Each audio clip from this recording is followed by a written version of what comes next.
भिवंडी शहरातील श्री छत्रपती शिवाजी महाराज चौक ते नाशिक अशी ही मशाल यात्रेचा शुभारंभ करण्यात आला असून या भव्य मशाल यात्रेचे आयोजन स्वराज फाउंडेशन अंतर्गत राष्ट्रीय बजरंग दल भिवंडी शहर वतीने करण्यात आलं होतं। श्री छत्रपती शिवाजी महाराज चौक ते श्री क्षेत्र अंजनेरी त्र्यंबकेश्वर नाशिक अशी भव्य मशाल यात्रेचं नियोजन असल्याचं आयोजकांनी सांगितलं। यावेळी राष्ट्रीय बजरंग दलचे शहर अध्यक्ष मनोज राऊत, मयुरेश पाटील, उद्धवजी खराडे, रवीजी बनवाल, अशोक चिंते, विजय पाटवासह बजरंग दल कार्यकर्ते मोठ्या संख्येने उपस्थित होते।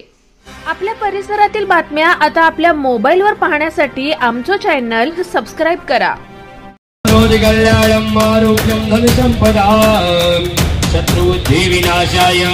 दीपज्योति नमस्ते बोली कशवने हनुमान जी महाराज की जय।